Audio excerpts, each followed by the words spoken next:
Welcome, welcome, welcome. Good morning, good morning, good morning. Coming to you, I was going to say from sunny California, but I don't think it's sunny out. I don't even think the sun's out yet. So I'm in the San Francisco area. So if you've ever been here, you know what the morning forecast is. Foggy, right, with a little bit of fog added on top, but doing great. And then I head to Colorado later today. After our little live session, I pack up, jump to the airport, and get to do a keynote in Colorado. So the traveling is kicking back up. I love it. We're getting back to normal, normal, normal, and life is good. So we got a good crowd, and I see some of you are learning, getting your questions in early. So let's get into the fun. How does an effective vulnerability management team work at a high level, and does the CISO have to broker the work? So the big challenge with vulnerability management are two things. One, there's too many vulnerabilities to fix them all. So you must have a scheme for prioritizing and determining what is the time period in which we go in and fix a vulnerability. So that's the first piece that's missing. Second is often the vulnerabilities that have to get fixed are on computers that cyber doesn't own. So it creates this challenge where cybersecurity has all of the responsibility, but none of the authority. So they go to a sysadmin, and I'm sure anyone who's been in this field long enough know the game, right? And they go and they're like, you have all these major vulnerabilities, you're not fixing them. And they're like, listen, I'm too busy. These are not priorities. You need to leave me alone. If you have a problem, you can go to my boss, but I'm doing a great job. They love what I'm doing. The customer's happy. You just need to leave me alone. And then, of course, what does the CIO do?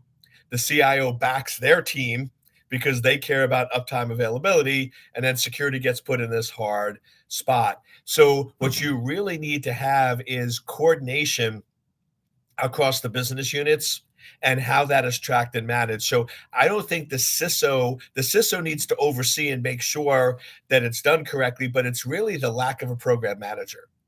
Vulnerability assessments, management, whatever you want to call it, is a pretty darn big project that you need to have somebody running and managing it. So to me, what I really come down to is you have to have an agreement of everyone who's involved, a proper transfer of authority and responsibility, and then you need to track it. One of the things I find is very effective for merging that responsibility authority is give the metrics to executives. Say, listen, the number one way that our organization gets compromised is vulnerabilities. We have an agreement. And just so you know, there are two servers that have critical vulnerabilities that were supposed to be fixed in 15 days and haven't been fixed for 60 days. This right now is the biggest exposure to our organization. If you keep it that simple and straightforward, what do you think the execs are going to do? They're going to put pressure and make sure that the folks with the authority actually get it done. So to me, as a CISO, I would assign a program manager. I would assign clear deliverables that need to be done. And then here's the way CISOs win: metrics. You assign metrics that every week you want to see a list of critical vulnerabilities that haven't been remediated in 15 days. And I'm making these numbers up. Pick ones that work for you. But critical vulnerabilities that haven't been remediated in 15 days. High vulnerabilities that haven't been fixed in 30 days. Medium vulnerabilities that haven't been fixed in 60 days. That's the metric I want weekly. 3 numbers. That's all I care about.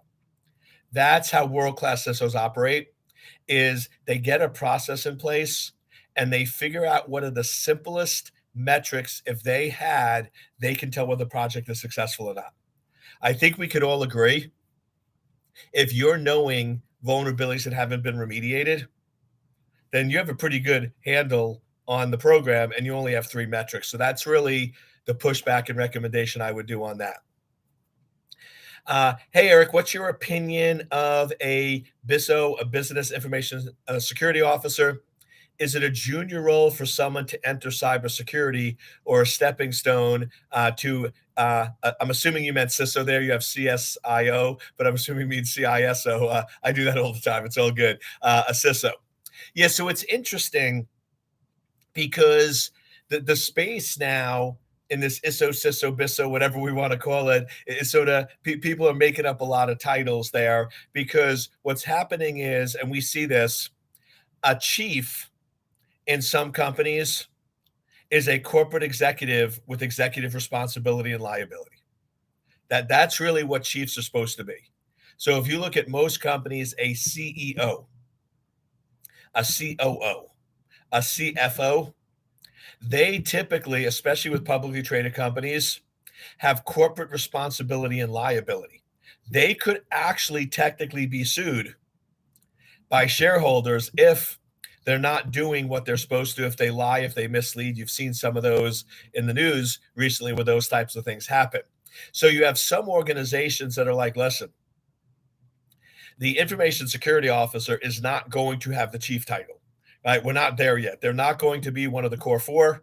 They're not going to have corporate responsibility. They're not going to have we're just not going there. They're very cautious of using C titles. Now, other organizations throw out the C title like candy at Halloween, right? There's 100 people with C's all over the place. So that's what we're seeing happening. So what an organization is doing that doesn't want to hand out the C title, they're either doing ISO, Information Security Officer, or Business Information Security Officer. Now, to be fair, a Business Information Security Officer, that title was actually created more to work with the business units that are non-technical. So the idea behind a BISO, and now companies are misusing it, but the idea behind a BISO was, listen, IT and cybersecurity, those technical folks, they understand technology. They know technology, they understand, but in order to have a secure organization, marketing, sales, engineering, development, finance, HR, they all need to have some level of security. They need to have proper measures in place and understand security at a high level and have security operating measures that they integrate into their processes. And because the security officer or CISO was often viewed as super technical, CISO, and once again, it's wrong, right? But the ISO CISO is often viewed in companies as you're the firewall, IDS, SOC technical person, and you don't really play well with the businesses. That's where BISO came from. So BISO is really meant to be a security evangelist that works with non-technical business units to help them understand, translate, and make sure that they're doing what they should from a high-level security standpoint. It's super strategic, super business. In an ideal world, I would recommend anybody who's a engineer that wants to move into an ISO CISO role, move to BISO first because it is so business focused, right? It's going to get you that complement of understanding, knowing business, knowing language, knowing how it works to complement with that security language. And then to me, you're a security engineer for 3 to 5 years, you're a BISO for 2 to 3 years, and then you become a CISO, right? Because now you have the balance between both of those. But to answer your question, anything with an ISO is good. So if you eventually want to be a strategic thinker in the organization, ISO, BISO, CISO, MISO, I'm just making up, but anything with ISO in it is going to help you. So if you can go to an organization and you can get an ISO role or a BISO role or a CISO role, any of those things are definitely going to be resume builders.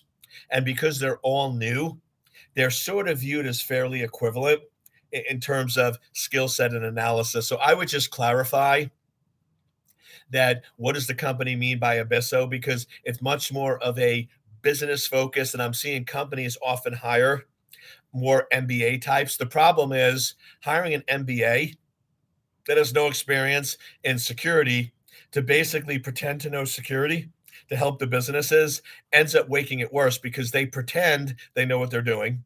They don't know what they're doing, but the business units think they know what they're doing. So it ends up creating a you know what in the organization, a cluster blank. So that's where you got to be careful there. But really, with any of these roles, whether it's BISO, ISO, CISO, what is the role really? Because these terms are used so much interchangeably that it's not really clear what it is. But anything with an ISO, if you can get in your title, is definitely going to help you in the long run. My organization has a security team, a CIO but no Ciso? Is there anything the security team can do to help convince the organization to get a C-level advocate for cybersecurity? My guess is, based on what you said, is that security is under the CIO.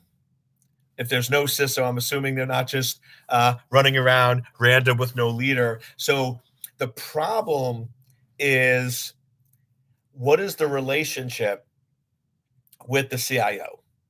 Because some CIOs are cooperative of security and they understand that it shouldn't be under them. But my guess is, if you're in the year 2022 and there isn't a Ciso at your organization, it's a deliberate move on the part of the CIO, because they just want to control and manage anything involving tech, and they don't want to have an equal partner in a Ciso that potentially can tell them what to do or redirect what needs to go on. So once again, I'm reading between the lines here, but this is not my first rodeo. So I'm guessing you have a CIO that wants to control and manage and is probably not willing to give up security.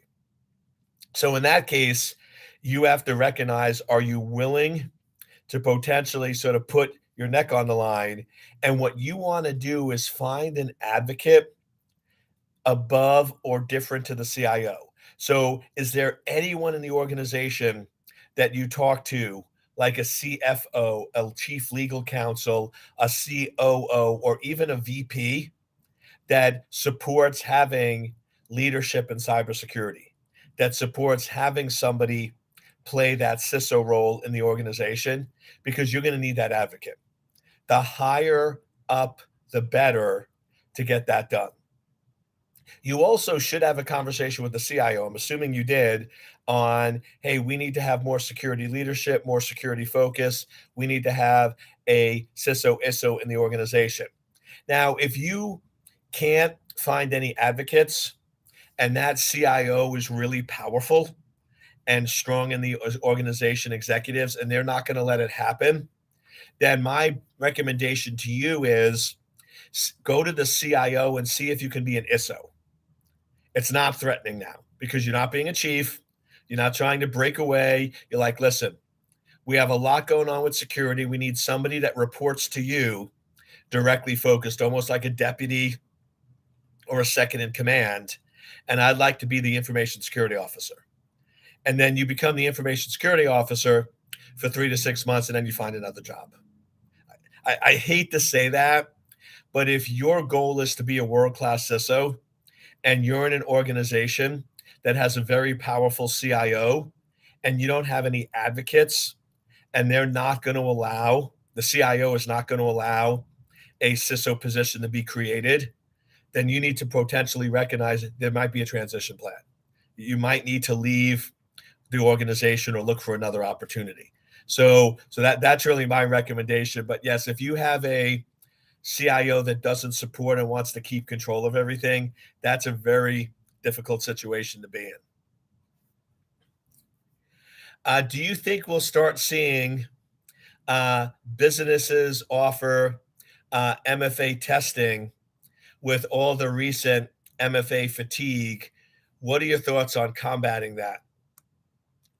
That's a great question on the multi-factor authentication side of the house. The problem with that is that we always thought cell phones were super secure, right? A cell phone is super secure, super solid. You basically have that cell phone, you're in great shape, and you don't have to worry. But I think what you're alluding to with the MFA fatigue is that a lot of it is now, especially with crypto wallets, where you have $5 or $10 million at play, there are ways to short-term temporarily hijack the cell phone, take control of the cell phone. It's usually done late at night or middle of the evening, so nobody's aware of it. And then this way, you wake up in the morning, you think everything's fine, you check your crypto wallet, and instead of 5 million, it's 0. So a lot of it has to do with MFA doesn't solve world hunger. It's the proper implementation of the MFA. So I don't think it's a fatigue per se. I think it's more of an education. where people just need to understand what the risk and exposure is within that. I don't know if there's like a ton of testing there because technically, if you're going to go in and start hijacking cell phones and things like that from a testing perspective, it's technically illegal. So you're really getting an interesting situation where the testing that you need to do to verify and validate is basically committing a crime. And we know it can be done. But my whole thing with like pen testing and other types of testing is if we know it can be done and we know how to fix it, why do we need to test? Right? I sometimes joke where like going to the doctor, I'm like, they're going to tell me that I need to do more cardio. Right? I know they're going to test, so I could go to the doctor and they could tell me what I need, but I just have to decide: am I willing to go in and do the exercise, do the cardio that's required? So I think a lot of the MFA is not. I understand what you're saying, not necessarily a fatigue. It's just it's not set up or implemented correctly, and people just don't really understand or know the exposures of the dangers.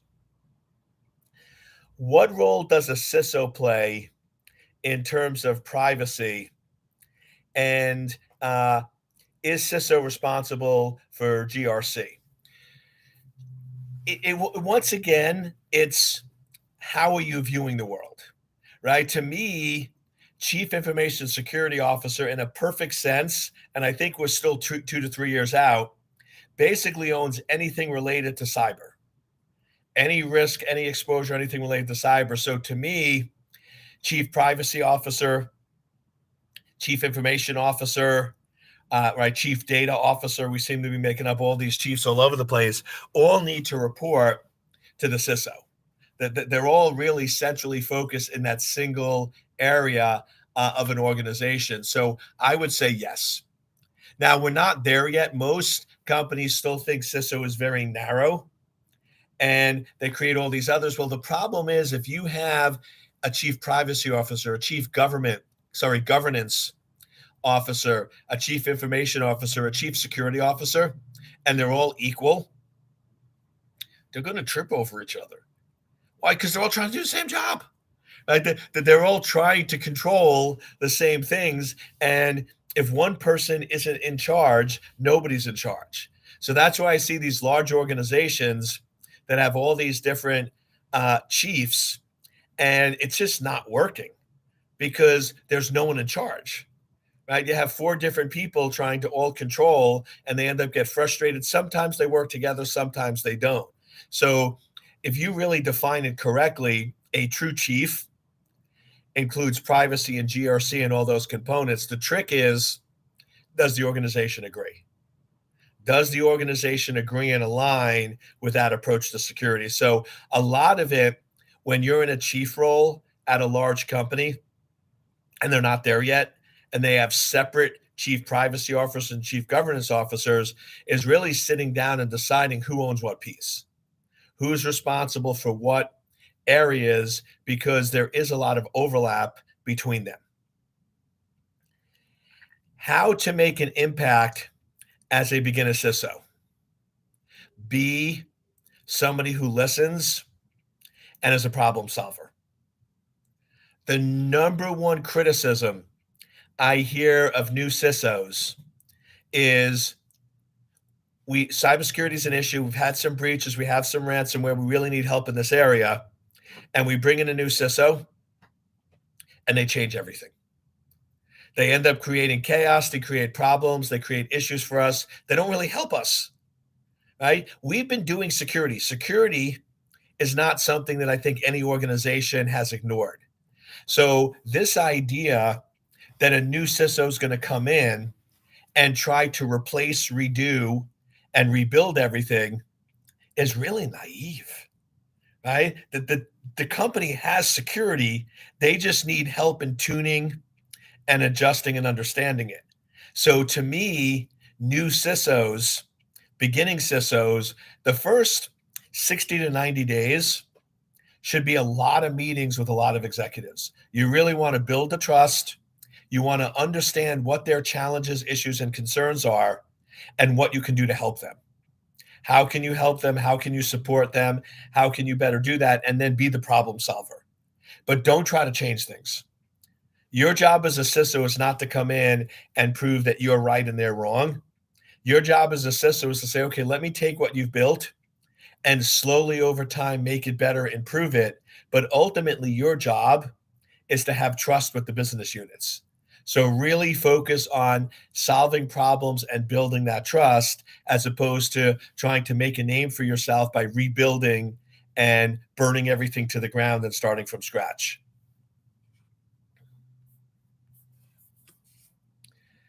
All right, we got some good mornings, good afternoons, good evenings, all this stuff going on, which is awesome, awesome, awesome. Does the CISO need to keep all the super user or admin level passwords of all security related tools and apps used by security engineers in case of emergency? Yeah, that's an interesting one because like back in the 90s when I was when CISO was a brand new title and it was just starting up, that was sort of the idea that the CISO was the master gatekeeper of all, right? Security, right? Security. So they're thinking like physical security, right? Physical security has keys and locks to everyone's office. And if somebody gets locked out of the office, then physical security would come and let them in. So people just sort of did that natural conversion. Well, I guess cyber is the same way. But the question is it? Cybersecurity to me, especially CISOs, is about making sure that security is being done correctly. It's not necessarily doing it yourself. So should there be a archive that's super secure, that's locked in safes, that have backups of admin passwords? So if somebody leaves or happens, by the way, I use the win the lottery. So if somebody wins the lottery and leaves, the thing that's used in most organizations to describe this scenario, which I do not like, is well, what if somebody's hit by a bus? I don't know about you. That's awful. Like, that's terrible. Even if you don't like somebody, I mean, you don't want them to get hit by a bus. I mean, that seems like a really awful way to leave this planet, right? You're walking down the street and bam, right? This big gigantic object hits you at 55 miles an hour. So I'm like, I don't think people have ever thought about that saying, but to me, it's just awful. So I don't like hit by the bus, but that's the analogy is if we only have one person who knows a password and something happens to that individual, then how do we get into the system? So to me, the CISO should make sure that's being done, but the CISO shouldn't necessarily be the one with all the keys to the kingdom. Because think about what that creates is now you have this position, this CISO, where they can get into any computer, any system, any access, any. I mean that to me is almost a reverse risk where now that CISO becomes the biggest risk and exposure to your organization if something happens or something occurs. And it's not that we don't trust them. Just watch the movie if you haven't seen it. It's called Firewall with Harrison Ford. And the real quick premise is you had a CISO that basically had that. They had access to all of the systems and they kidnapped his family and said, unless you get us in and help us rob the bank, you'll never see your family again. Right? Extreme example, but it sort of gets you thinking about, hey, do we really want to have one person with that much responsibility? So I would typically say in this day and age, no, but they should have a plan. There should be a plan they oversee saying, okay, we have at least triple redundancy, or we have a secure safe where all these passwords are archived, but no single person should know all the passwords, right? Maybe a group know these few and a group know this, but you never want to have one person for especially a large organization that knows every password to every system. So I would say focus more on making sure that process is in place as opposed to trying to control and be the person that is the process. Hi, Eric. Can you tell us how you balance work and family life, especially when your kids were very young?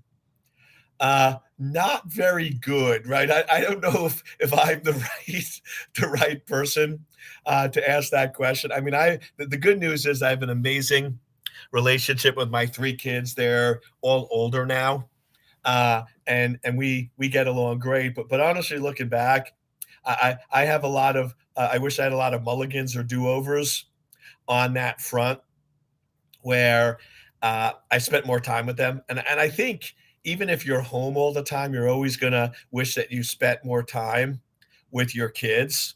But couple pieces of advice. One is, and if you have like 14 kids, this won't work.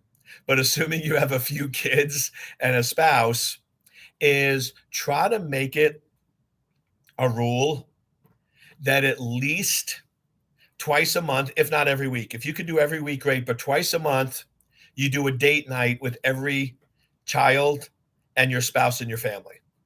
It's basically one on one time with you. Where if they're younger, like when they were super young, I would take them to the park or I take them to the pool or we go for a walk or a bike ride or whatever it is that they enjoy to do. But make it at least twice a week you are spending 2 hours dedicated time. My son loves sushi. So me and him, he's back from college. So me and him go to sushi and we just sit there for a couple of hours. And there's an all you can eat sushi place, which I think if me and him keep going is going to go out of business because me and my son could eat a lot of sushi. But it's just find something that you get one on one time. And then here's the rule: leave your cell phone in the car.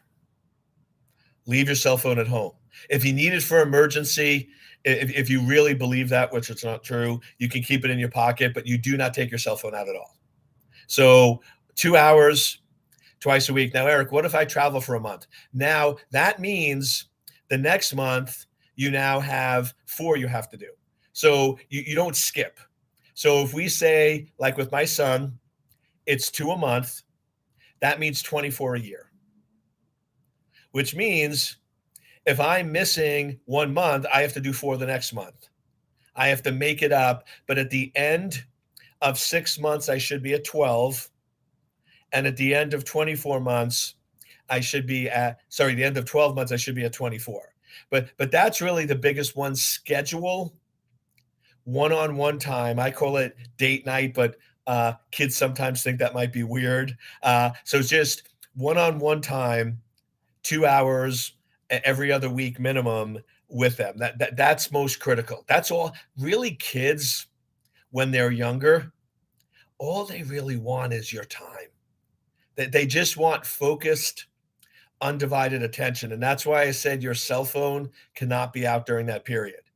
Right? If you're spending 2 hours but you're on your cell phone the entire time, that doesn't count. So that really would be my number one recommendation on that front. And then the other thing I'd recommend is find out, read the book, The Five Love Languages. It's really meant for married couples, but it works great with kids because it tells you what do those kids appreciate. Like some people love words of affirmation. Some like gifts. Some like time together, right? And there's five different love languages. So if you find out what each kid resonates with them, then do that. Then do that every day, whether it's send a little text message, hey, I'm thinking about you, wanted you important. My one daughter is gifts. So every week I send her just a little something, right? Whether it's a single flower, it's a little thing that I saw online or something, just, hey, I'm thinking about you and this and that. But just make your children a priority. And if you go in and you send or do something every day, a little message, a little video, it takes 30 seconds, but everyone has cell phones, so they know that you're thinking about them. And then every other week, going to do a date night, you're going to be rocking it, my friend. I mean, it's not complicated. It just needs to be a priority. And you need to schedule it out on your calendar. Don't go in and say, well, if I have time, I'll do date nights. I have friends of mine telling me that, and I'm like, you're never going to do it. Well, they're like, Eric, I'm way too busy to schedule date nights. And I'm like, really? Well, listen to the song Cats in a Cradle, right? And when you're done crying a few times, right, you'll schedule date nights, and your kids grow up way too quick. Make them important and make them a priority. Uh, Good morning, Eric. I'm seriously considering your Ciso course. What are you waiting for? Do it. No, I'm joking. What are you waiting for, my friend? So the Ciso course at Carnegie Mellon or the online MBA at University of Michigan, without bias, what would you recommend? What are you looking for? If you're looking for credentials, like you want to say you have an MBA or you have a degree in that area, then you should definitely go with the Carnegie Mellon or the Michigan or any of those there, because my course is not going to give you an MBA. It's not going to give you those credentials or factors. So if you're looking for something to put on your wall or something to say in your resume, hey, I achieved this milestone, and you think that's what you need right now, then you should definitely go that route. If you want to become a Ciso as quickly as possible, and you want to get the real world experience, you want to get the coaching, you want to really understand what is involved, what you need to say, what you need to do to get a job and keep a job as a Ciso, that's my course. You're not going to get that from a university. Carnegie Mellon they're going to give you textbooks, they're going to teach you. Yeah, you might do projects, but this is not being run or taught by actual live Cisos. They're not actually working with companies, and they're not teaching you the actual real world components. They're teaching you the theory, the concepts, the principles behind it. So if you want to get to become a Ciso as quick and as fast as possible, that's my program. What makes us unique and different from any other program is live coaching. Live coaching where every month you get on a call. It's a group of people with me, and we just coach for 2 hours. We just go in and say, okay, what's a challenge? What's an issue? What's a problem? What's something you need help with? Where are you stuck? What would you like to achieve in the next 3 months? And what is your current obstacle in the way right now? Now, you might say you don't know that. That's why I'm here. I'll figure that out really, really quickly. You'll go in and be like, Eric, this just happened on the last call. Eric, I've wanted to become a Ciso for the last year, and it just is not happening. And I'm like, okay, what's the problem? What's the obstacle? They're like, I don't know. Awesome. Asked them 3 questions. We knew we had a plan of attack. And I just spoke to them online yesterday, and they had more interviews this week than they did in the last 12 months, because everybody is stuck somewhere. And if you can't figure out where you're stuck, you're not going to be able to move forward. And that's sort of my specialty. I can see things differently and ask questions that you might not necessarily ask yourself. So we give you the 40 hours of knowledge transfer. We're going to give you what you're essentially going to get with those other programs. But our big difference is that coaching, where we're going to get you there as quick as possible. And I always tell people, don't join my program if you don't want to be held accountable, because I'm going to call you out. I'm doing it from a position of love. I'm doing it from a position that I care about you. But if you come in month 1 and you tell me that you want to become a Ciso in 6 months, and I tell you exactly what to do in terms of send me your CV, I'll review it for you, and start posting 10 jobs a week, any Ciso job. It doesn't matter if you plan on taking it or not. Your focus is to hone the resume, then hone your interview skills and get offers. That's the goal, to get as many offers as you can so you can pick the best job and hopefully get into a bidding war for your skill set. If we have that conversation and then month 2, I say, great, why don't you send me your CV? Oh, stop. Do it right now. And then put it out there. And then month 3, you still haven't sent me the CV and you still haven't posted your resume to anyone. I'm going to be like, okay, let's have a different conversation, right? There's something else going on here, either a limiting belief or some other aspect that's holding you back, that's causing you not to execute. And that's where I unpeel. So I'd say the other uniqueness of our program is it's a 360 program. It's going to look at all areas of your life. So if you're not doing something on the technical side that I prescribe and show you what to do, there's blockage. There's a limiting belief. There's a problem that there's something else going on that we're going to uncover and try to figure it out. And another simple example is I had a student that joined the program, super qualified.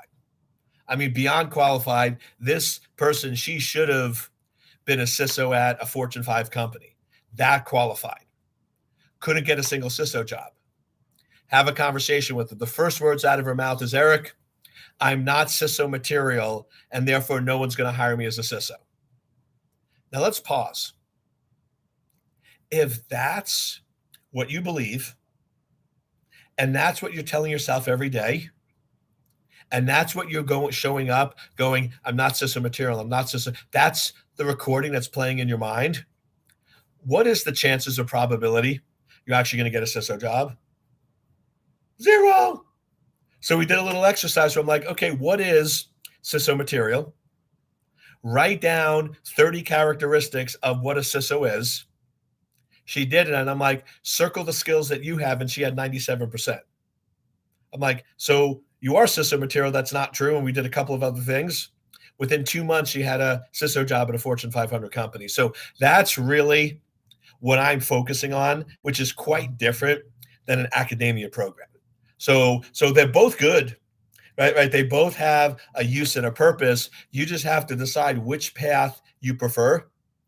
And depending on which path you prefer, which option is best for you.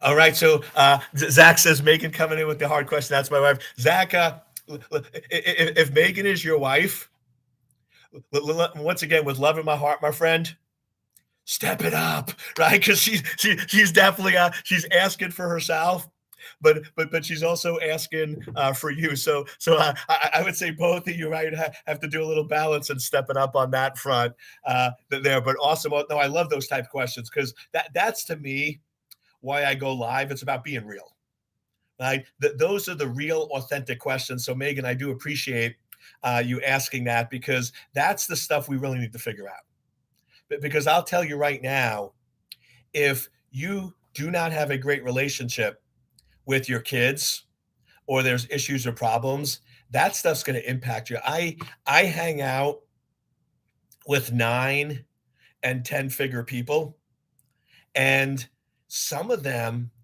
are miserable. I mean, one of them, the guy's very close, and this year I think he'll actually become a billionaire. And all he talks about is how he screwed up, how he has no relationship with his daughter, how she doesn't want to talk to him. I'm like, dude, how often do you contact her? Well, once or twice a month, but she always hangs up on me and she always curses me. She always tells me, I'm like, dude, full court press. What if you put the energy and effort you did into being a business person into your daughter? I said, you spend 8 or 10 hours a day working to become a billionaire. What if you spend 8 to 10 hours a day on, and I called him out on it, he got a little mad at me, being a better dad. And the cool part is it doesn't take that much. It doesn't take 8 or 10 hours. I said, so I'm going to give you a challenge. Every day for the next 60 days, you're going to send her a message, send her a text, stop by the house, drop off a gift, bring her lunch at work. You're going to do something every single day to show her she's important. And and I said, it's going to be pretty easy. If you do it, then what you told me that she's the most important thing to you is true. But if you don't, if we meet back in 60 days and you only texted her once or twice, you're lying to yourself. You're telling me that she's the most important thing, but your actions don't line up with it. So I always find it's easy to say things, but if you want to understand who somebody is and what's important to them, look at their actions, right? Actions always speak louder than words.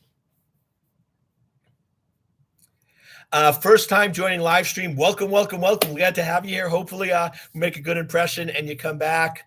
Uh, what is the difference between a CSO and a Ciso?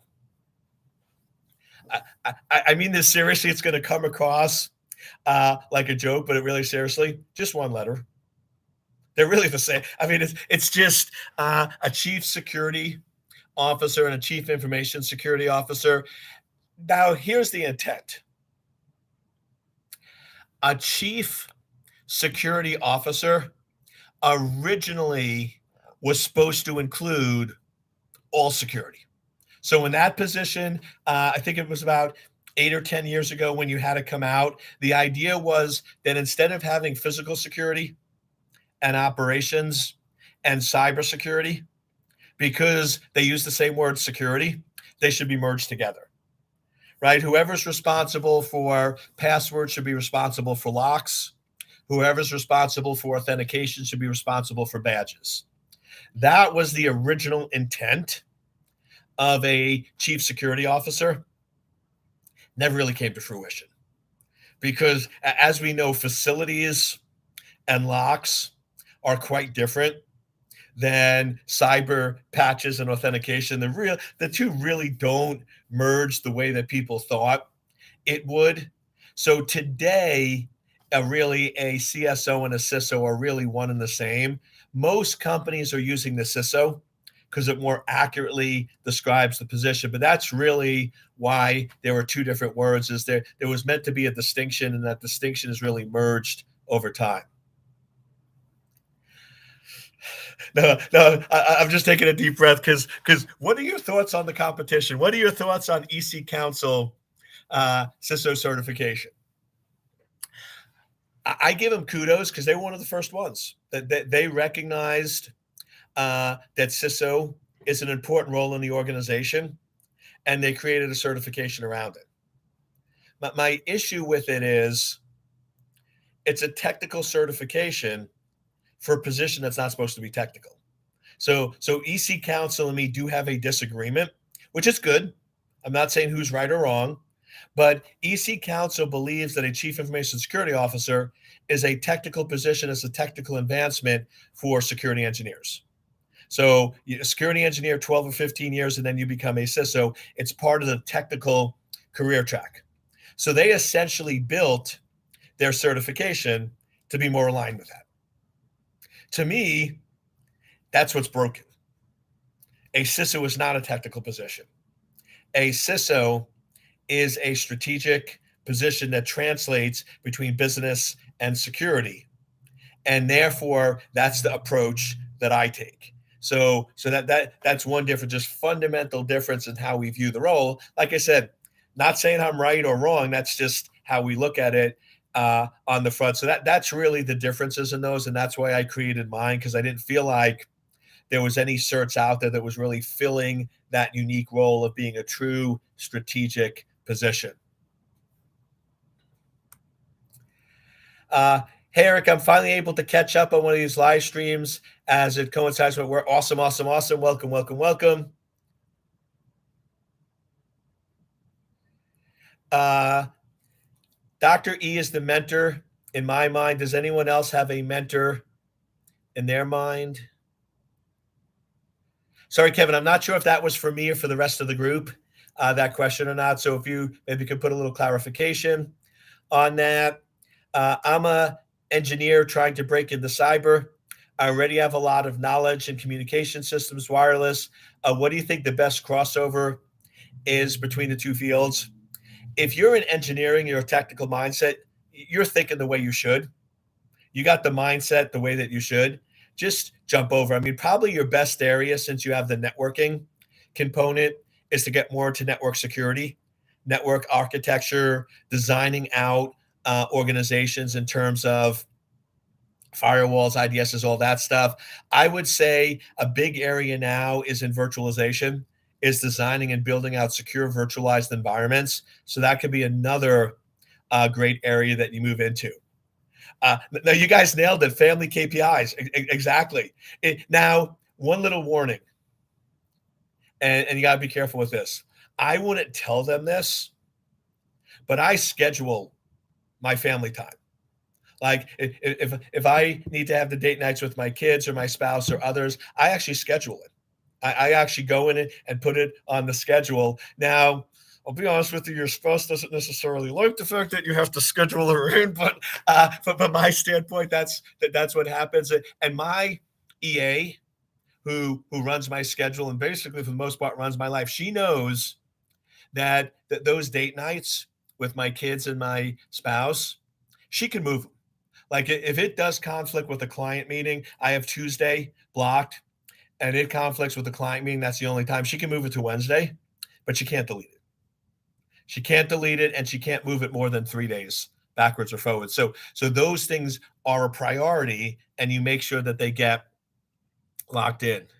Yeah, I don't know if I'm ready to have a performance review done, but I love it. I love it. I love it. I love it. But we're also at our 45-minute mark, so I think we got most of the questions and comments. If I missed any, remember, come early, right? First come, first serve. So hope everyone has an amazing week. I love the discussion this week. We got to talk some techie, some Ciso, and even some personal, which I think is important. Like I said, 360 degrees. You got to have all areas of your life in proper balance. So have an amazing week.